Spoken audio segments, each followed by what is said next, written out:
કા કાર્ય કેદી આવ્યો તું? 4-5 દી પહેલા આવ્યો છું. મેં તમને એકવાર જોયા હતા ઓલા પણ આપણા ગામનો મોટો પુલ છે ને પુલ ઉપર મેં તમને જોયેલા. મેં તમને હાથ હતો ધડ પર તમે સાંભળ્યા નહીં. એ વાત હાચી તારી. મેં તે મને હાથ પાડ્યો છે સાંભળ્યા નહીં, પણ હું થોડો ટેન્શનમાં હતો. હું ઝડપથી હું જતો હતો ગાડી લઈને જતો કે હાલી જતો મને ખ્યાલ નથી, બરોબર. જાતો તો ઝડપથી, હું બહુ થોડું ટેન્શનમાં હતો.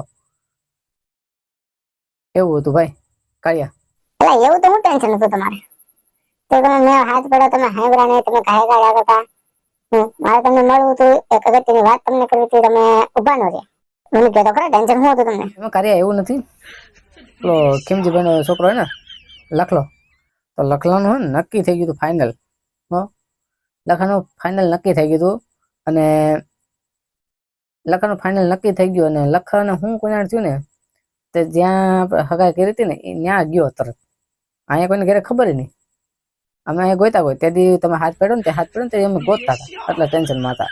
અને લખો ડાયરેક્ટ ઉપયોગી ના કરે હા રે એમાં હજી તો કઈ હગે બગે કાંઈ નથી, ખાલી જોવા ગયા તેટલી.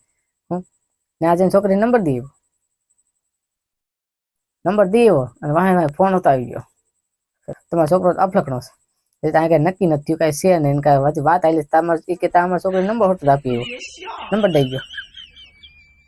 થયા પેલા તૂટી ગયો લખલાનું. એટલે ખીમજીભાઈ ની હું બધા ટેન્શનમાં હતા ને ગોતા ત્યાં એવું હતું ભાઈ, બીજું કઈ હતું નહીં. એટલે એ વાત હતી એમ ને? લખલો હા લખા હાવ ગાંડા જેવો તૂટી જતો.